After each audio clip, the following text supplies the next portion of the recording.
Assalamualaikum warahmatullahi wabarakatuh. Alhamdulillah wassalawatu wassalamu ala rasulillah wa ala alihi wa ashabihi wa mawala.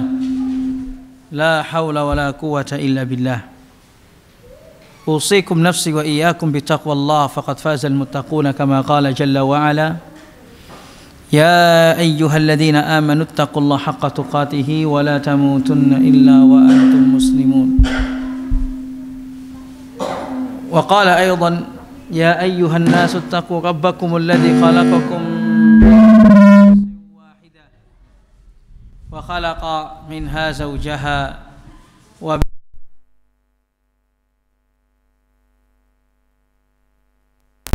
aluna bihi wal arham innallaha kana 'alaikum raqiba. Ya ayyuhalladzina amanu taqullaha wa qulu qawlan sadida yuslih lakum a'malakum wa yaghfir lakum dhunubakum wa may yuti'illaha wa rasulahu faqad faza fawzan 'azima. Amma ba'd.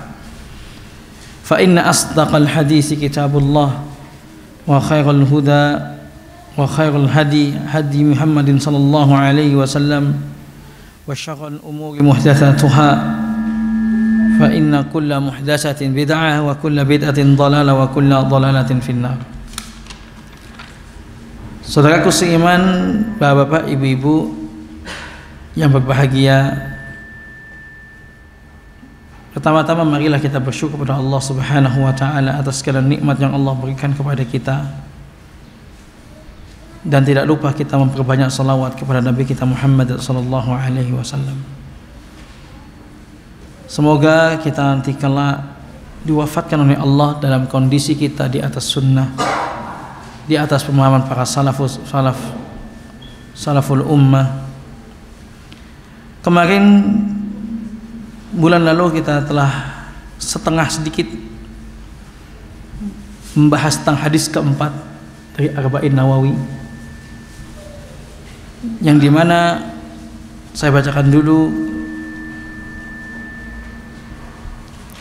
hadis an Abdullah bin Mas'ud radhiyallahu anhu qala haddatsana Rasulullah sallallahu alaihi wasallam wa huwa as-sadiqul masduq inna ahadakum yujma'u khalquhu fi batni ummihi 40 yawman nutfah thumma yakunu 'alaqatan mithla dhalik thumma yakunu mudghatan mithla dhalik thumma yursalu ilayhi al-malaku fayanfukhu fihi ar-ruh wa yu'maru bi arba'i kalimat bikatbi rizqihi wa ajalihi wa 'amalihi wa saqiyyun aw sa'id fa wallahi alladhi la ilaha illa ghayruhu inna ahadakum la ya'malu bi 'amali ahli al-jannah hatta ma yakunu bainahu wa bainaha illa dhira' fayasbiqu alayhi al-kitab fay'amalu bi amali ahli an-nar fayadkhuluha wa inna ahadakum la ya'malu bi amali ahli an-nar hatta ma yakunu bainahu wa bainaha illa dhira' fayasbiqu alayhi al-kitab fay'amalu bi amali ahli al-jannah fayadkhuluha. Kemarin telah kita sampaikan bahwasanya hadis yang diriwayatkan Abdullah bin Mas'ud ini diawali dengan wa huwa shadiqul masduq. Dia adalah Rasulullah SAW adalah seorang yang as-sadiq, dibenarkan, ya, maha jujur, orang yang jujur dan lagi dibenarkan. Artinya pembukaan ini sengaja disampaikan karena yang akan disampaikan Nabi adalah hal-hal yang goib, sehingga betul penegasan di awal Nabi ini yang menyampaikan yang sangat benar, orang yang sangat jujur, lagi dibenarkan. Karena apa? Masalah gaib kadang-kadang orang itu nggak percaya. Tapi sekarang Nabi menyampaikan, Abdullah bin Mas'ud menggarisbawahi dengan membuka kalimat sabda Nabi dengan shadiqul masduq. Ini tambahan dari Abdullah bin Mas'ud. Apa kata Rasulullah? Bahwa kemarin inna hadakum yujma'u khalqu fi batni ummi 40 yawman. Orang itu tatkala kemudian itu dia berhubungan, setelah itu akan 40 hari menjadi sebuah cairan nutfah. Setelah itu kemudian menjadi segumpal darah. Kemudian 40 hari lagi menjadi segumpal daging, dan kemudian habis itu diutus. Nah, kemarin kita bahas bahwasanya ternyata sana banyak khilaf masalah ulama, bahwa ternyata yang kemarin kita sampaikan di antaranya adalah apakah benar kemudian dicatatnya itu setelah 120 hari kan gitu. Ternyata kemarin disampaikan qaul Raji ya, sebagian sudah dikatakan Syekh Sulaiman Ar-Rahili bahwasanya setelah orang itu 42 hari sudah ada malaikat situ. Sudah ada malaikat yang mencatat. Sejak di awal malaikat sudah mengawal sejak di awal. Namun belum tahu apakah laki-laki itu, belum tahu. Namun terus melapor malaikat ini. Jadi ini diawasi oleh malaikat, dikawal, dilaporkan kepada Allah Subhanahu wa taala. Ini pendampingan luar biasa dari Allah Subhanahu wa taala. Nah, kemudian setelah itu ya yang lebih kuat dalam 42 hari ya, maka kemudian dicatat 4 hal tersebut. Nah, nanti kemudian baru ditiupkan ruh. Jamaah rahimani wa rahimakumullah.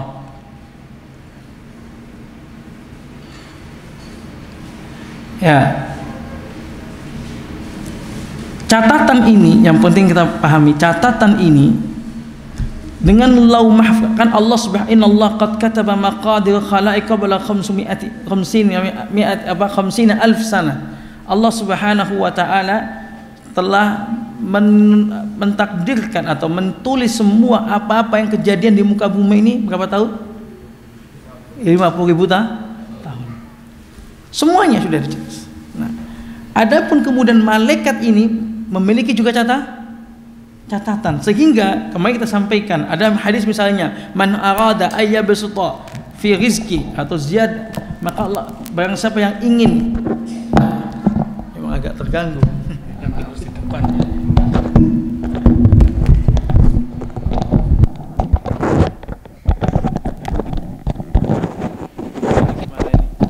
Kok lali ya? Kok lupa? Lama kayaknya ini. Ya. Jadi ada hadis misalnya, siapa yang ingin diluaskan rezekinya, dipanjangkan umurnya, fal yasil rahimah, maka hendaklah dia silaturahim. Makna ini ya tidak merubah catatan di lauh mahfud. Sebenarnya ulama ini merubah, kalau nambah usianya ini merubah catatan di malaikat maut. Tapi tidak merubah catatan lauh mahfud yang sudah pasta paten. Jadi malaikat tidak punya catatan. Malaikat maut, oh saat ini fulan. Ada tugasnya dan ada catatannya. Sehingga tidak terjadi kontradiksi, orang bingung, gimana ya? Kok mau ingin nambah? Bukankah usia semua sudah ditulis? Kok silaturahmi nambah usia? Itu indah malaikat maut. Ya. Binisbati malaikat maut. La fil lauhil mahfud, bukan pada lauh mahfud. Lauh mahfud tidak akan berubah. Nah, jamaah rahimakumullah, dari apa yang kemarin kita sampaikan bahwasanya dikawalnya janin kita, kemudian ditulisnya dengan rezeki, ajal, bahagia atau sengsara kita sudah ditulis, dan kita tidak diberitahu tentang hal tersebut. Ada yang ingat saat diberitahu? Nggak ada yang ingat gitu. Nggak ada yang ingat. Nah, kemudian yang penting yang ingin kita bahas pada pertemuan kali ini adalah kalimat fawallahilladzi la ilaha illa ghairu. Demi Allah tiada ilah ya yang bersembah kecuali Dia. Inna ahadakum la ya'malu bi amali ahli jannah. Sesungguhnya kalian itu mengamalkan amalan penduduk surga. Solehnya bukan main. Amalan, sholatnya terjaga, puasanya, masya Allah. Amalannya amalan ahlul jannah. Hatta ma yakunu bainahu wa baina illa dhira'. Sampai dia dengan surga itu tinggal sedikit lagi masuk surga. Satu hasta. Kalimat satu hasta ini adalah kalimat sebentar lagi dia masuk surga. Masya Allah, karena amalan ahlul surga. Namun fayasbiqu alaihil kitab. Catatannya di lauh mahfud dia adalah orang yang tercatat di situ, dia adalah orang yang ahlu neraka. Faya'malu, kemudian dia beramal amalan ahlu neraka, fayadkhuluha, maka dia kemudian masuk neraka, enggak jadi masuk surga. Pun sebaliknya, wa inna ahadakum la ya'malu bi amali ahli an-nar hatta ma yakunu bainahu wa bainaha illa dhira fayasbiqu alaih fayamalu bi amali ahli jannah fayadkhuluha. Adapun orang juga ada orang itu Masya Allah, dia itu beramal amalannya ahlu neraka, kejahatan, kemaksiatan, wis los pokoknya, enggak mikir dia. Namun kemudian sampai dia dan neraka itu tinggal satu hasta, pleng neraka.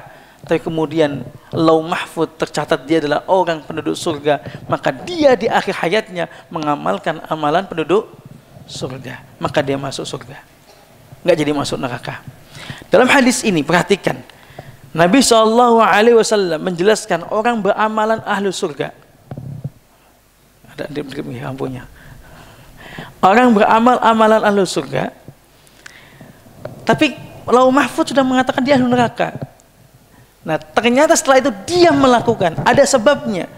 Kita emang nggak tahu catatan lauh mahfud. Di sini adalah muhasabah, kita harus senantiasa istiqamah, gitu kan? Karena kita nggak tahu. Ihris ala ma yanfa'uk, kata Nabi, fa kullu muyassarun lima khuliqalah. Semangat apa yang pokoknya bermanfaat untuk kita, maka amalkan. Insya Allah Allah akan mudahkan apa yang kita usahakan. Kita usahakan sejak itu dunia apa? Mau mati lampu. Agak takut sih harusnya, kayak mau perang gitu. Iya. Apa tadi? Orang tadi dia istiqamah, dia nggak tahu, tapi dia berusaha. Allah akan tidak usahakan, aku akan beramal amalannya penduduk surga. Akhirnya Allah masukkan. Namun ternyata ada sebab. Dia masuk neraka bukan berarti gantungin anu aja deh, sudah ditentukan kok. Ngapain saya beramal? Nggak bisa. Dia nggak tahu dan ada sebabnya. Ingat, fayamalu bi amali ahlin nar. Setelah itu dia ada sebabnya mengamalkan amalan ahlu neraka. Bukan kemudian dia itu ahli ibadah, ahli surga amalannya, terus kemudian akhir hayatnya masuk neraka. Nggak bisa begitu, nggak begitu. Tapi ada penyebabnya dia masuk neraka. Terakhir hayatnya dia mengamalkan, ada amalan ahlu neraka. Ada sebabnya dia mengamalkan gitu. Nggak, konsepnya begitu. Di akhirnya, ad-dinu fil khawatim, kata Nabi. Agama itu ada di akhir. Ini faedah juga agama seorang dulu di akhir-akhir. Apa? Seseorang yang di akhir-akhir itu dia punya waktu banyak untuk bertaubat kepada Allah Subhanahu wa taala. Bapak-bapak, ibu-ibu dan kaum muslimin, jangan pernah merasa sedih kepada Allah Subhanahu wa taala. Kita harus yakin pada Allah. Tatkala kita bertobat, Allah akan terima tobat kita. Tatkala kita minta ampun, Allah akan ampuni kita. Walillahi mi'atu rahmah. Allah itu punya 100 rahmat di sisinya. Yang di surga, di dunia ini cuma satu. Fa'amsaku biyadihi tis'atun wa tis'in. Maka Allah tahan 99 rahmat di sisinya. Di dunia cuma satu. Satu aja ini kita bisa merasakan. Kalau kita minta ampun, taubat, Allah ampuni. Insya Allah Allah dengar. Apalagi nanti di akhirat ada 99 rahmat. Tatkala kita bawa datang dengan banyak dosa, insya Allah Allah ampuni. Kalau memang kita di dunia kemarin sudah minta ampun, karena rahmat Allah lebih luas lagi nanti di hari kiamat, di surga. Ad-dinul fil khawatim, agama seorang itu di akhir-akhir itu memang faedahnya besar. Orang diberi kesempatan untuk bertaubat. Kemudian konsepnya dia mengamalkan ahlu surga. Kemudian setelah itu baru dia mengamalkan amalan ahli neraka. Bukan konsepnya, pokoknya aku beramal surga, kemudian Allah masukkan di neraka. Nggak mungkin, Allah nggak adil kalau begitu. Kadang tapi ini konsep orang kadang-kadang salah paham. Dikiranya ya udahlah, percuma kita beramal. Toh ada apa? Catatannya. Enggak percuma, ada konsepnya. Begitupun orang tadi, dia masuk neraka. Dia mengamalkan amalan ahli neraka. Di akhir ujungnya dia mengamalkan ahlu surga. Ada sebabnya. Sehingga Allah ampuni dosa dan dia masuk surga. Ada sebabnya. Maka dari sini kita ambil kunci di sini. Jangan sampai kita ambil sebab ini kepada amalan kejelekan. Selalu mencari amal sebab kebaikan. Wabil khusus di akhir-akhir tatkala kita sudah mulai sakit-sakit. Sakit-sakit itu adalah alamat. Orang semakin lemah. Bukankah Allah mengatakan seperti itu? Ya. Dha'fin min ba'di quwwatin dha'fa wa syaibah. Setelah dia kuat akan datang masa ketuaran. Ada masa itu. Sehingga insyaallah ya selalu mengambil sebab. Maka kita ceritakan di sini ya sebab bagaimana bukti dari hadis Nabi sallallahu alaihi wasallam ya di mana orang itu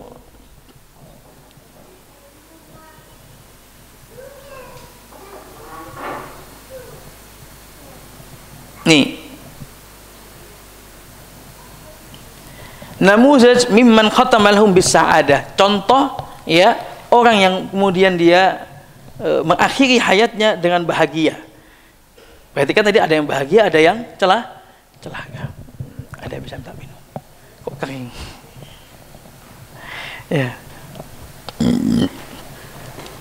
Misalnya ma qala sallallahu alaihi wasallam, apa yang disabdakan Nabi SAW, kana rajulun fi man kana qablakum qatala tis'an wa tis'ina nafsan faja'a wa sa'ala rajulan 'abidan hal li min taubah qal kaifa tatub wa qad qatalta tis'an wa tis'in. Jazakumullah khairan, Pak. Bismillah. Ya. Dikisahkan ada seorang laki-laki yang sebelum kalian, kata Nabi, dia membunuh 99 jiwa. Faja'a wa sa'ala rajulan, maka kemudian dia datang kepada orang saleh, orang yang ahli ibadah, bukan orang berilmu tapi ahli ibadah. Garis bawah ya, ahli ibadah. Bertanya, hal min toba, aku kira-kira bisa tobat gak ya? Diterima gak tobatku ya? Aku udah membunuh 99. Qala kaifa tatub? Gimana ente tobat? Wa qatalta tis'an wa tis'in. Engkau telah membunuh 99 orang. Gimana engkau tobat? Mana mungkin Allah terima? Kan gitu. Bertanya kepada ahli ibadah. Wa sa'ala faqatalahu fa akmala mi'ah. Maka kemudian karena jawabannya enggak enak. Jawabannya enggak enak, akhirnya dibunuh sekalian. Aduh ya Allah. Ahli ibadah ini. Maka menjadilah 100. Summa dhahaba wa sa'ala aliman. Habis itu pergi datang kepada seorang yang berilmu. Faqala lahu, maka dikatakan, hal min taubat, aku ada enggak taubat? Kira-kira aku udah membunuh 100 nih.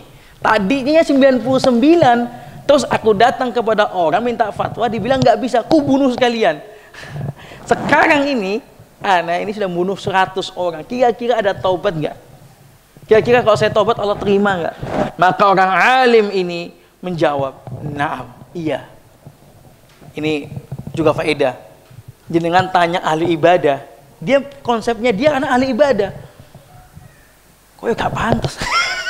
Makanya perasaan. Kita kalau tanya orang berilmu, Masya Allah, banyak rahmatnya, banyak ilmunya, bijaksana.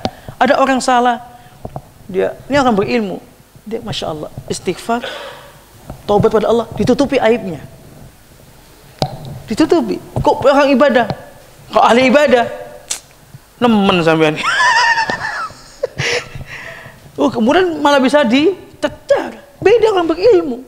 Ini menunjukkan kualitas orang berilmu beribadah itu beda. Nah, dalam hadis seperti apa? Dengan rembulan dan bintang. Bintang itu semua itu nggak ada apa-apa dengan rembulan satu. Maka satu ilmu luar biasa manfaatnya. Terus maka kemudian tub ilallah yaqbalu taubatak. Taubat pada Allah, Allah akan terima taubatmu. Walakin ukhruj min hadhil baldah allati fiha qurana usu. Akan tapi syaratnya kau harus keluar dari negeri ini. Negeri yang dimana kau tadi jelek, kau harus hijrah. Hijrah itu maksudnya kalau dia masih ketemu teman-teman lama, dia bisa balik lagi. Kemudian nama dia juga sudah terlanjur jelek. Orang kadang pengen berubah, namanya terlalu jelek, terus dia ngomongin jelek. Mentalnya kenapa? Jadinya susah untuk berbuat baik. Ketemu oh sampean pancen ngono senengane, gitu kan. Tipe sampean memang gitu. Sampean memang gitu. Kena begitu tuh. Ya mentalnya ya aku dinyek terus ya. Mau berubah dinyek aja gitu kan. Maka dia harus apa? Pergi. Memang biar enggak ada orang yang menjelek-jelekin dia. Memang itu sebuah faedah ya. Nah, kemudian akhirnya dia hijrah. Wa dhahaba ila al-qaryatil fulaniyah fiha rijalun salihun ya'budunallah. Sana datang ke sebuah tempat sana orang-orang yang soleh, kaumnya masyarakatnya soleh suka beribadah. Pergilah dia ke sana. Faqaraja ta'iban ilallah, dia pergi dengan taubat pada Allah Subhanahu. Jadi serius ingin tahu taubat. Serius ingin taubat. Jalan sana. Fa imma intasafa bit tariqi mata. Habis itu dia kemudian di tengah-tengah jalan dia wafat. Ya. Faja'at malakutur rahmah bikafni wa hulut minal jannah wa ja'at malakutur adzab bikafni wa hulut minan nar. Datang akhirnya dua malaikat rahmat dan malaikat neraka yang membawa kain kafan. Ini akhirnya kebutan. Satunya ini surga dia ini sudah niat. Enggak pernah sujud dia ini. Barusan bunuh 100, mau taubat, belum sampai daerahnya. Maka kemudian diputuskan oleh Allah Subhanahu wa taala untuk mengukur, ya.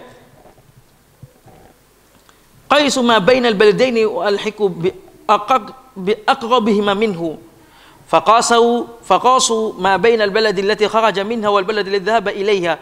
Wa fil hadis inna Allah qad auha ila hadhi ila an tuba'idi wa auha ila tilka an tuqaribi. Artinya, maka kemudian suruh ukur mana yang lebih dekat jaraknya tempat dia taubat. Ternyata ke tempat taubat lebih dekat tempat tersebut. Maka dia akhirnya diputuskan menjadi penduduk surga. Bapak, Ibu, rahimakumullah. Hadis tadi menguatkan kisah ini bahwa ada orang dia itu penduduk neraka, Pak. Amalannya, Pak, membunuh, kejamnya bagaimana? Membunuh 100 orang. Sebentar lagi masuk neraka. Ternyata sebentar lagi masuk neraka. Enggak sampai sehari masuk. Nggak sampai sehari masuk surga. Ini harus menguatkan contoh tadi. Begitupun kisah kedua, kisahul ghulamul Yahudi alladzi kana yakhdimu Rasulullah, seorang anak-anak Yahudi yang suka bantu Nabi SAW. Ya karena dia senang sama Nabi SAW. Ingat, Rasulullah itu disukai oleh anak-anak.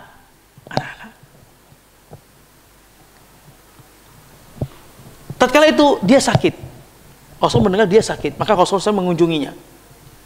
Qumu bina ilaihi na'uduhu. Ngajak, sahabat, ayo kita kunjungi.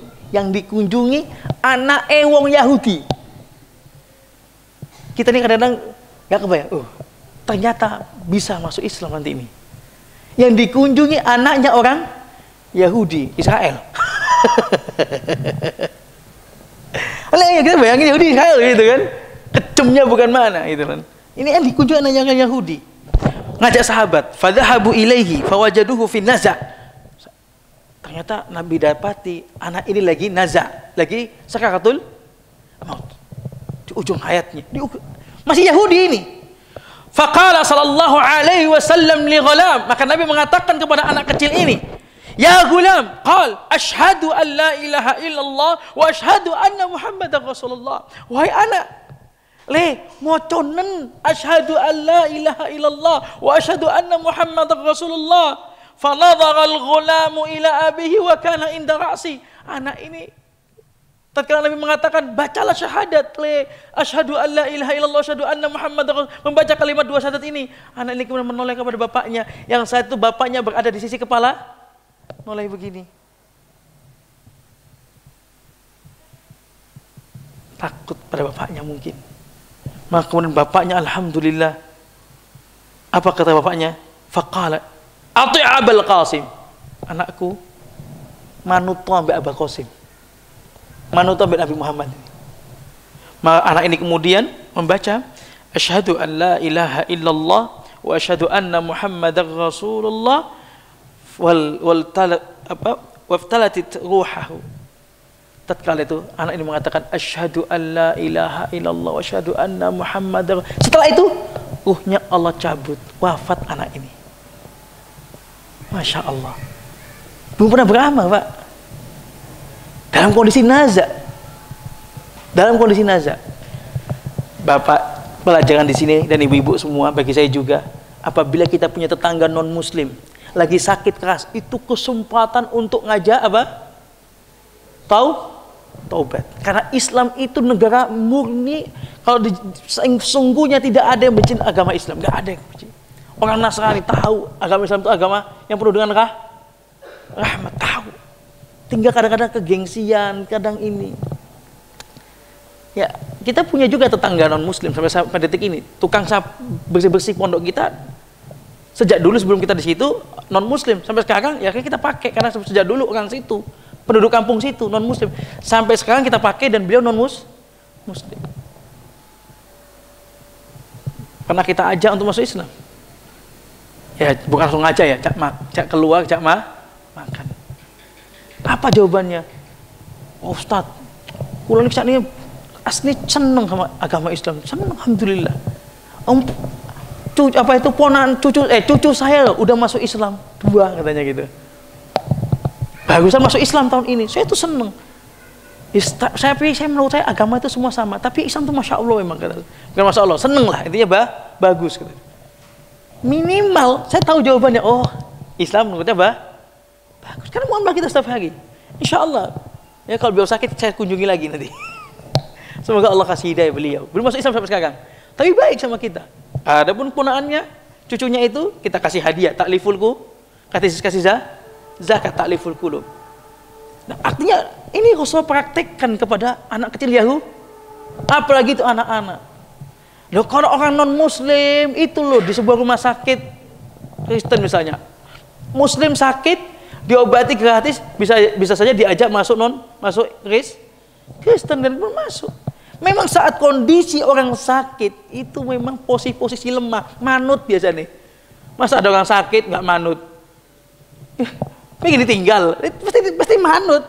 Orang sakit mesti manut. Ya gimana dirawat ya? Itu posisi. Maka tatkala orang tua kita sakit, itu momen kita untuk menjaganya. Kalau belum bertauhid, masukin tauhid. Kalau dia belum masuk Islam, momennya saat sakit.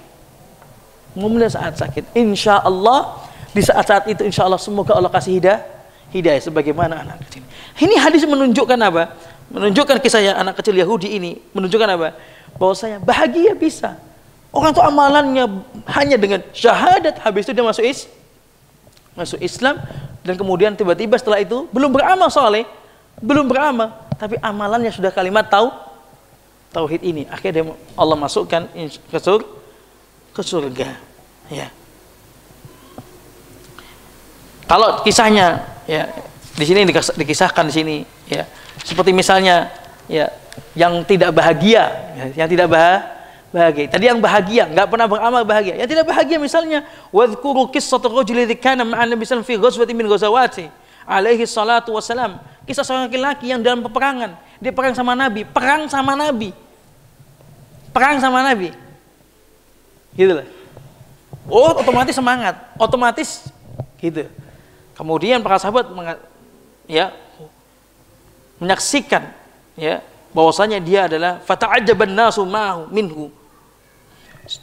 Sampai para sahabat semua terkagum-kagum sama orang tersebut. Tapi apa kata Nabi? Huwa min ahlin nar. Dia penduduk neraka.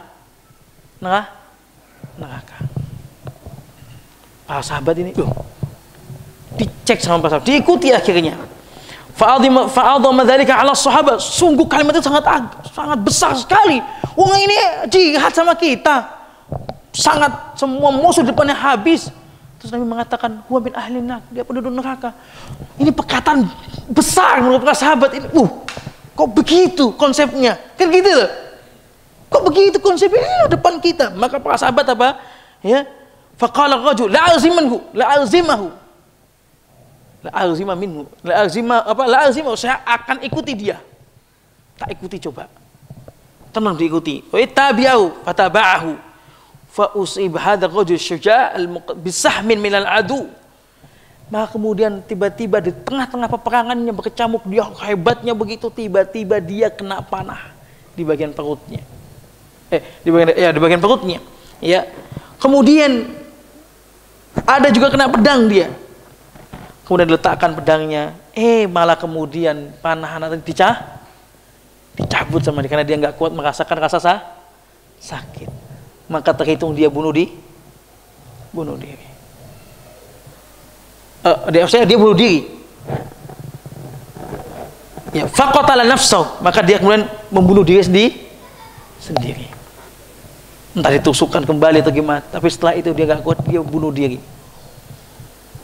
Ini bersama Rasulullah perperang jihadnya, gitulah. Azim sekali, Pak. Kalau kita renungkan orang saat ini nih, misalnya ada ahlus sunnah, ini ahlus sunnah, kaum muslimin, dia adalah warga Palestina, terus tiba-tiba kena bom, kena serangan, syahid gak? Ahlus sunnah, warga, syahid gak? Syahid.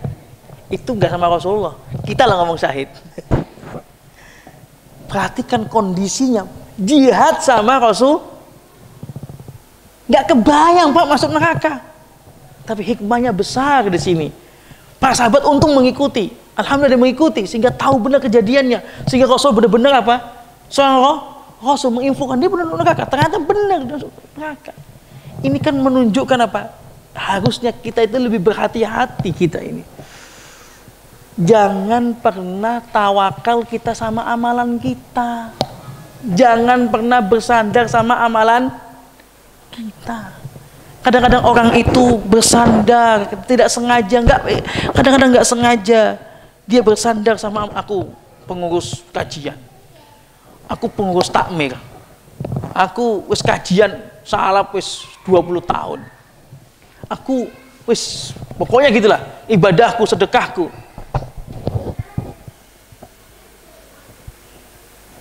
Taulah seperti itu dibandingkan dengan sahabat tadi yang bersama dia sama Rasulullah. Nggak ada apa-apanya. Tapi kemudian ingat di akhir hayatnya masuk neraka. Dan ini kan benar-benar jangan sampai kita itu merasa jumawa dengan amalan kita. Karena nanti ternyata masuk surga itu tiketnya masuk adalah sebab ridha Allah, bukan karena amalan. Maka carilah amalan apapun yang penting itu mendapatkan ridha Allah. Makanya ibadah kata Syekhul Islam Ibnu Taimiyah ismun jami li kulli ma yuhibbullah wa yardah. Itu kan? Setiap mencakup perkataan atau perbuatan min qaul fi'lin yang bisa mendatangkan cinta dan ridha Allah itu ibadah.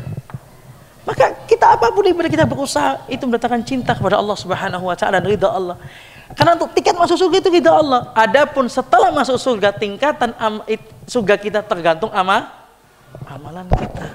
Tapi yang perlu kita pastikan dulu kita masuk surga dulu. Jangan pastikan kita itu amalan kita dulu. Pastikan amalan kita itu ridha Allah bukan. Bisa saja ya amalan itu ternyata terhapuskan karena kita tidak sengaja atau karena apa ada seseorang itu dia berbuat syirik. Dihapuskan segala amalannya, atau amalan tersebut ternyata tercampur ada niat untuk selain Allah, maka tidak dianggap dan kita merasa sudah beramal banyak. Walaqad amilu min amalin faja'alnahu haba'an manthura. Ada orang tuh banyak beramal, merasa amalannya banyak. Faja'alnahu, ternyata setelah itu di akhirat haba'an manthura, pahalanya, amalannya seperti debu berterbangan. Enggak ada apa-apa, enggak ada artinya di mata Allah Subhanahu wa taala. Ya. Jamaah rahimakumullah ya.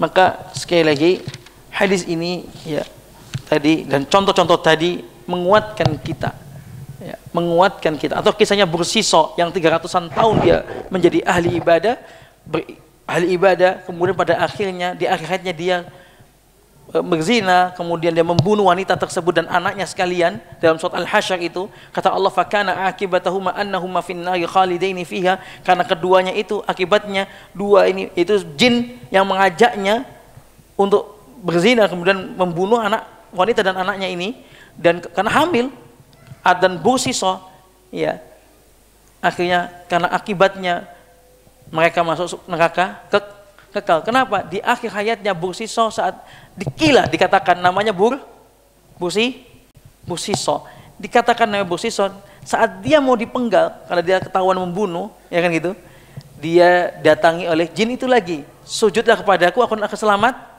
selamatkan. Ternyata dia sujud benar, ternyata nggak diselamat, karena prank dia sama itu dia pranknya ngeri kali, masuk neraka tapi kekal.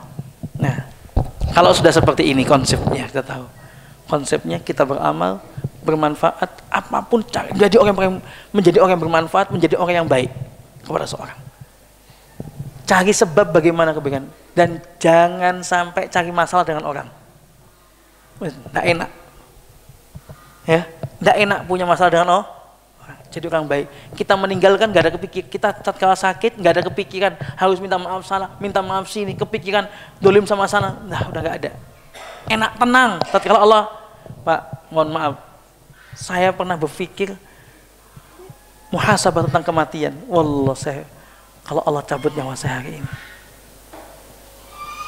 saya masih mikirkan rasanya saja takut. Rasanya dia dicabut gimana? Ternyata saya pun merasakan butuh mensiapkan mental. Nggak gampang ini. Ini kematian yang mau kita jumpai. Butuh siapkan mental. Walaupun kita tahu bahwa orang yang halus, yang dia mukmin, insya Allah enak sakaratul mautnya. Tapi saya enak-enaknya, Nabi loh sampai sakit. Fatimah radhiyallahu anha melihatnya. Bagaimana? Itu Nabi itu. Subhanallah. Makanya butuh mental persiapan.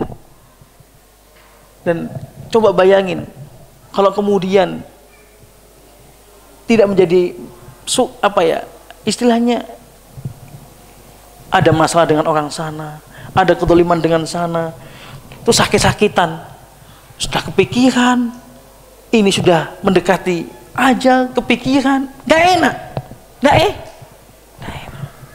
jangan-jangan bisa mengganggu kita untuk akhirnya kita untuk pasrah kepada Allah. Ya.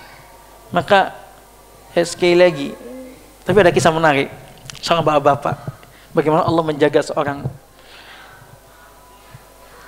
Kisah ini langka, tapi ini terjadi pada seseorang. Ada bapak itu takut anaknya itu ikut istrinya, anak tersayang, anak yang paling sukses dan tersayang bisa dikatakan. Takut ikut istrinya, jadi nggak baik lagi sama bapak ini. Akhirnya cari ilmu lah begitu, dikasih anak ini sesuatu biar tunduk sama bapaknya. Bapak ini melakukan, bapak ini kajian di kajian yang masya Allah, yang insya Allah kajian sunnah, di kajian tahu hukumnya, ya, di kajian Umum Muhammadiyah tahu.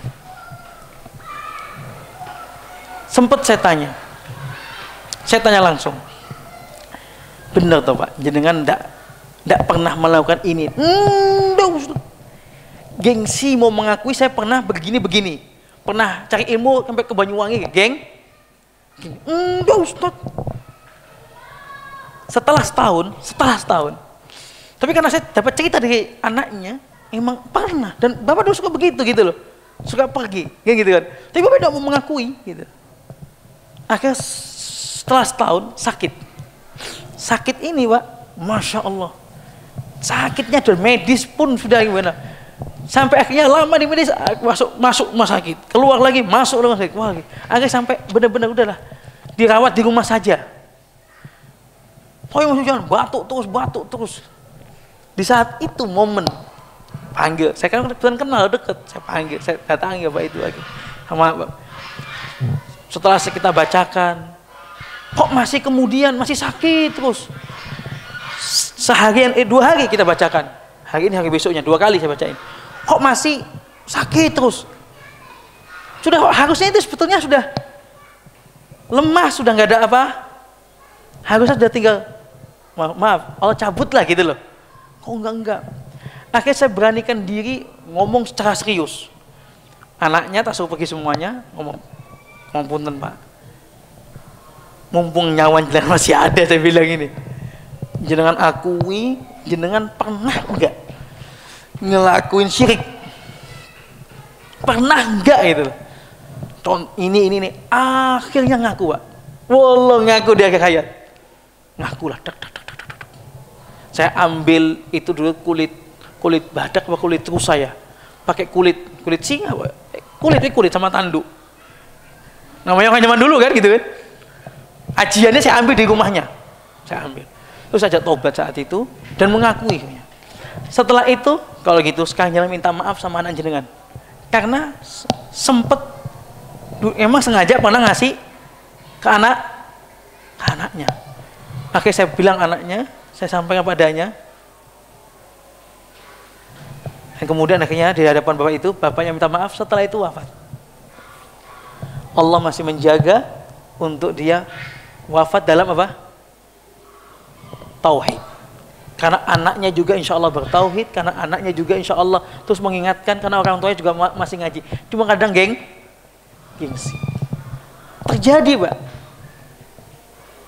Makanya ya benar-benar insya Allah ya, tatkala kita kemudian lepaskan semua itu, berusaha di akhir hayat menjadi innal hasanat yuhibbunat sayyi'at, menjadi orang yang baik, insya Allah indah kematian kita insya Allah.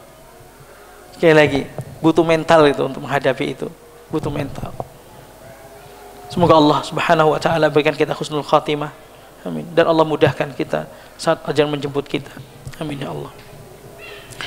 Kemudian ya, di dalam hadis ini juga ya, benar-benar seseorang itu ya, dia sesuai dengan petunjuk Nabi SAW. Ihris, semangat apa yang bermanfaat. Makanya jangan remehkan amalan apapun walaupun kecil. Mungkin itu adalah amalan terakhir penutup kebaikan Anda yang kemudian menjadi besar di mata Allah. Di mata Allah. La tahqiranna minal ma'rufi syai'a. Jangan remehkan kebaikan sedikit apapun. Fa innal jibala minal hasa. Sesungguhnya gunung-gunung itu terbentuk dari kerikil-kerikil kecil. Yang biasanya baca satu lempir pada maghrib baca, mampunya satu halaman, mampunya pada subuh. Jadi, pokoknya ada selalu kebiasaan itu yang baik. Kalau mungkin memang tidak bisa semuanya, minimal zikir sambil nyantai, tapi dia kemudian berzikir kepada Allah Subhanahu wa taala. Jamaah rahimani wa rahimakumullah. Ya.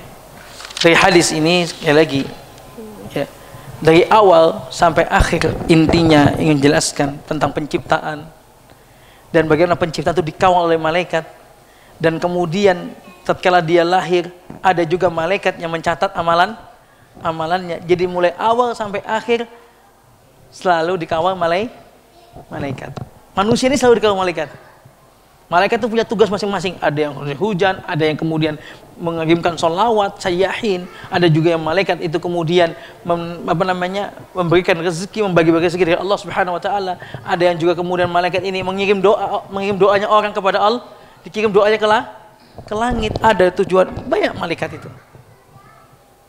Yang intinya kita ini diawasi malaikat. Diawasi Allah, diawasi malaikat. Allah mulai kita dari sebelum janin sampai kita wafat, dan dijemput juga malaikat, yaitu malaikat maut.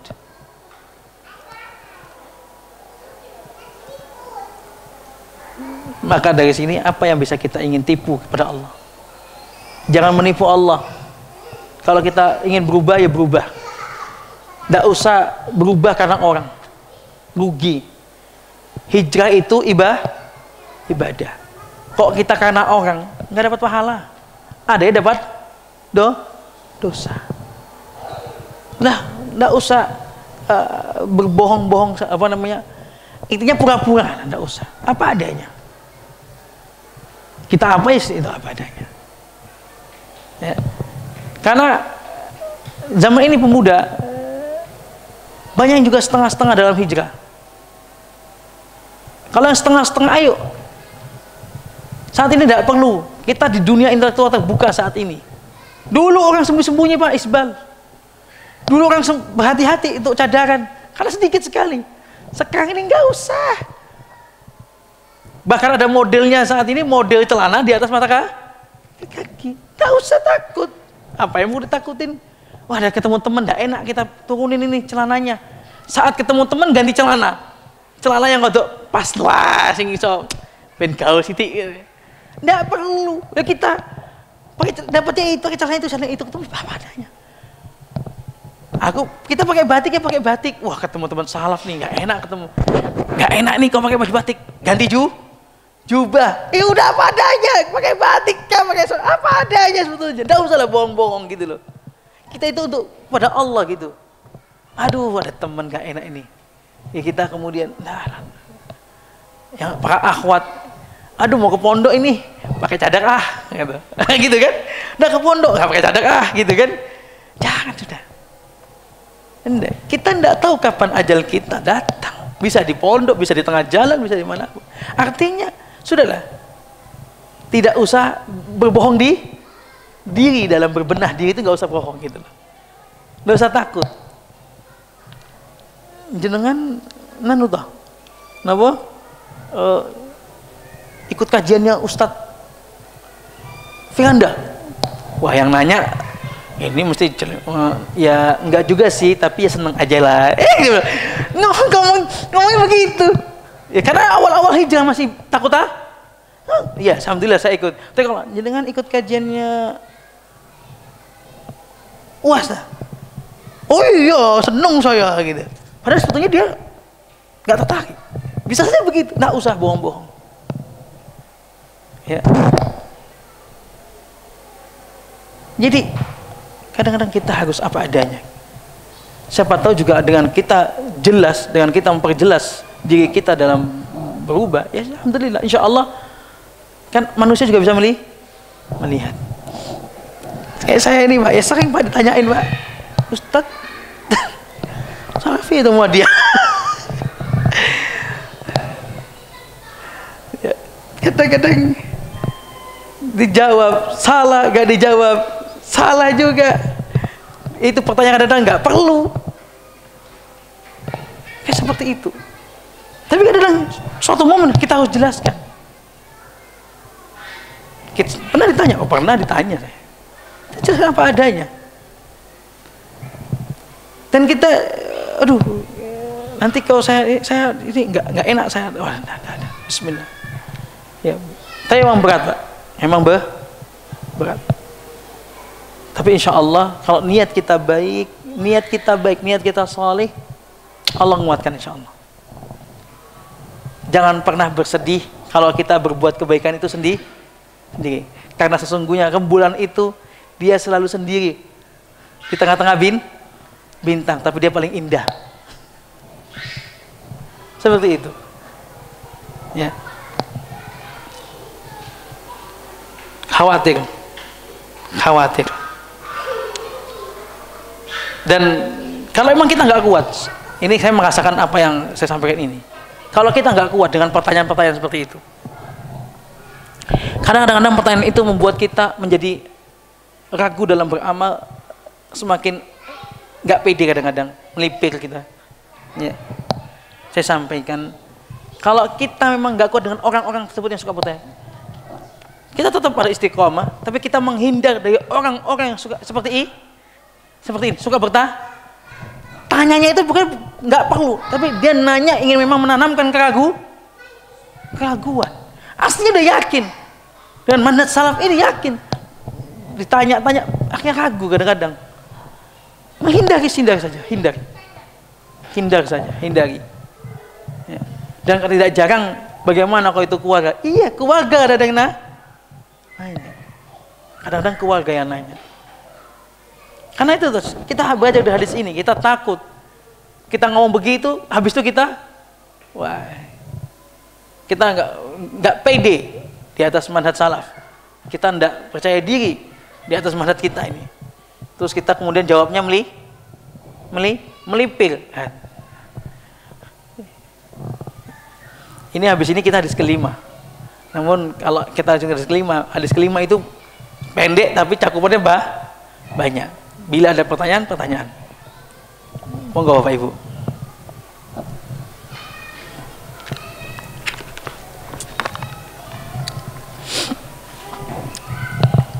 Sambil jenengan mikir pertanyaan.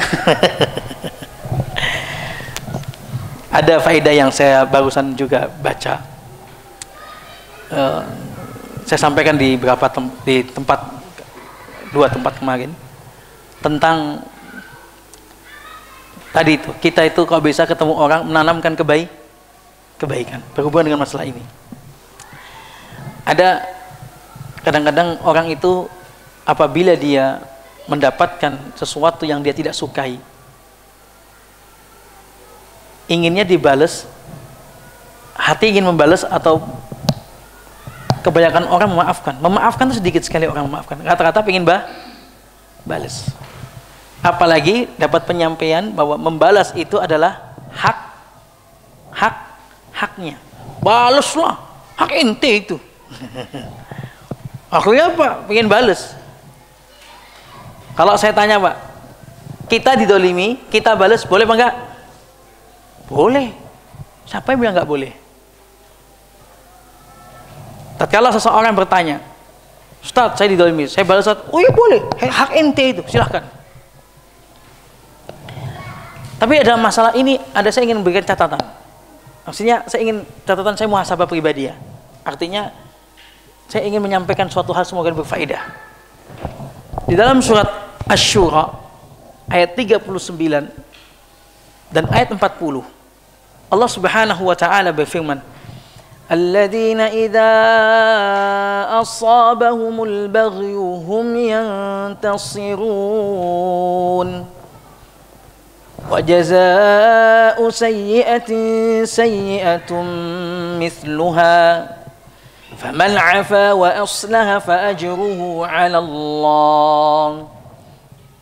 Kata Allah, alladzina idza asabahumul baghyu hum yantasirun. Apabila seseorang ditimpa sesuatu yang tidak disukai, yang dibenci, didolimi, yang enggak disukai lah, baik perkataan maupun perbuatan, hum yantasirun, dia membela diri.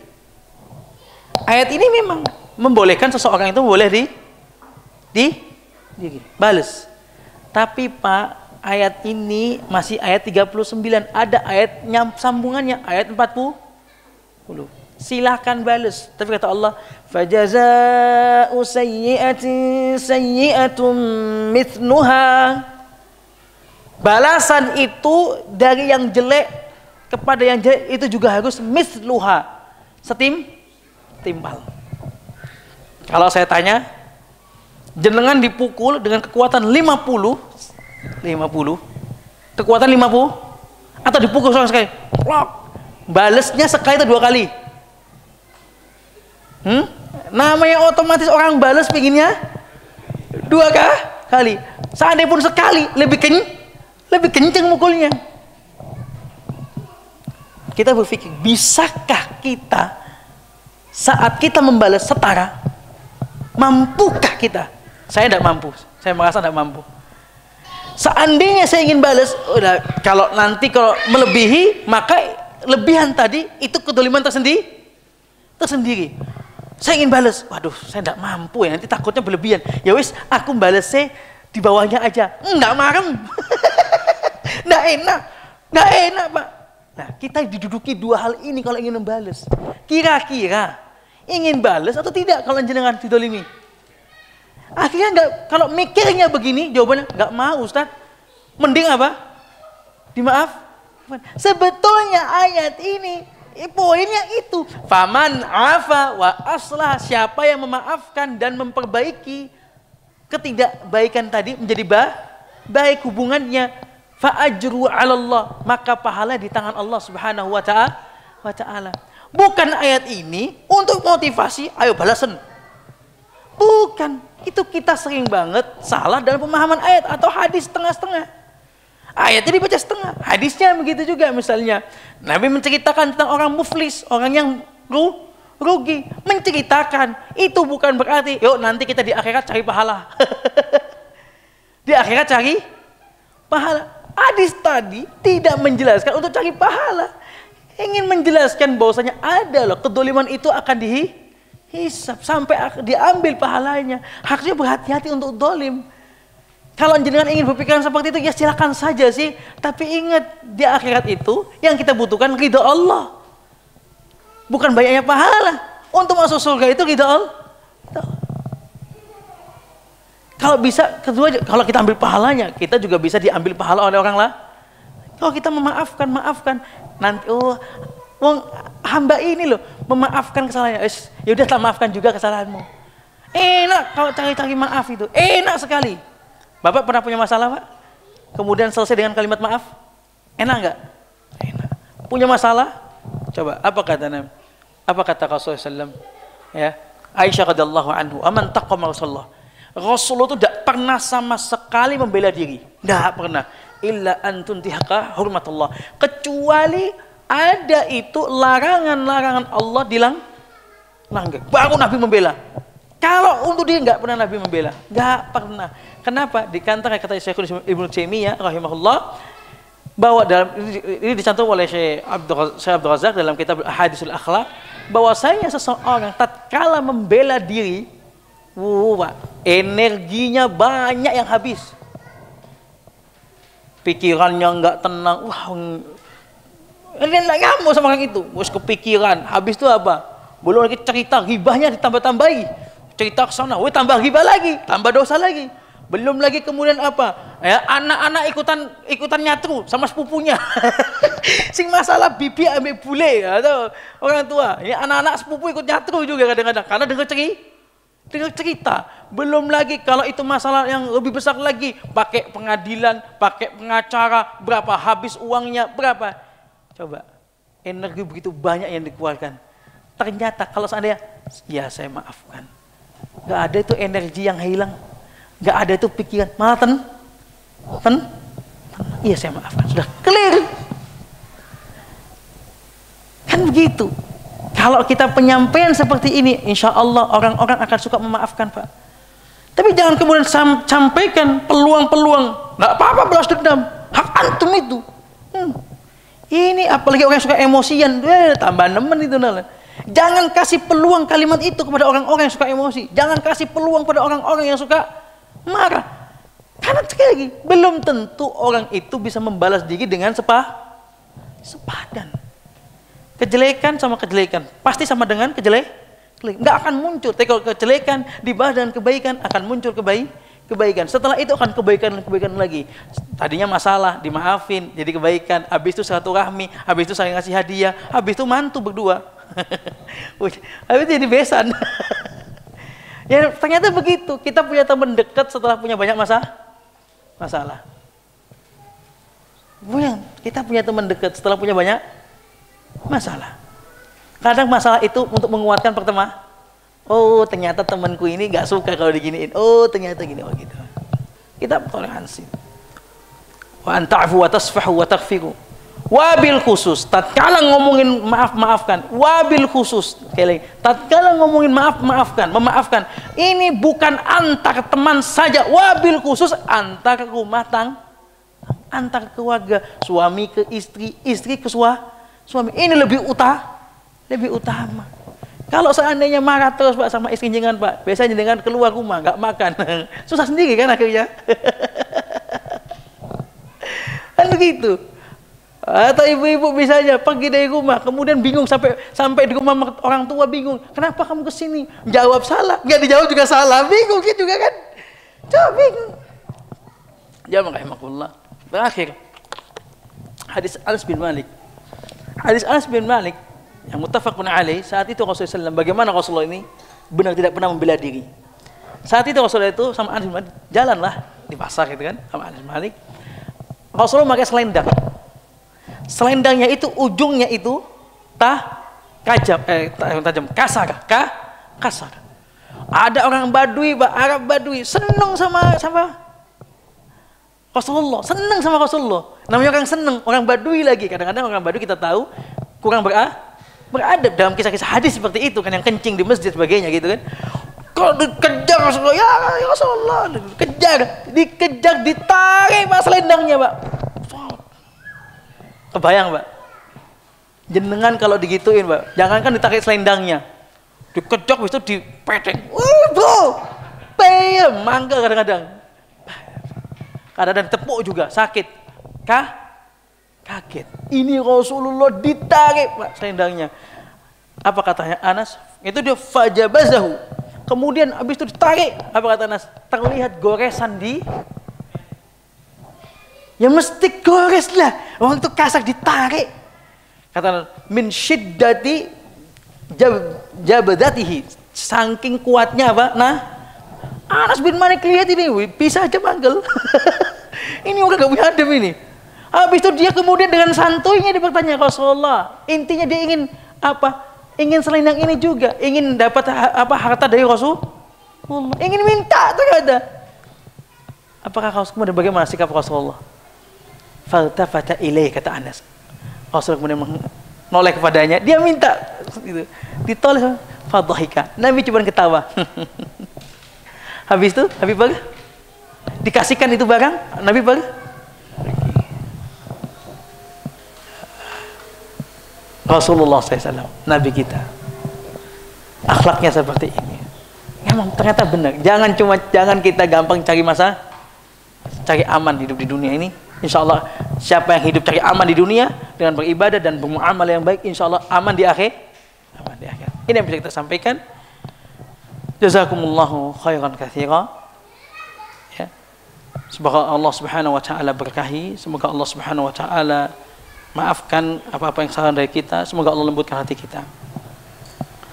Subhanakallah bihamdika asyhadu an la ilaha illa anta astaghfiruka wa atubu ilaik. Wassalamu alaikum warahmatullahi wabarakatuh.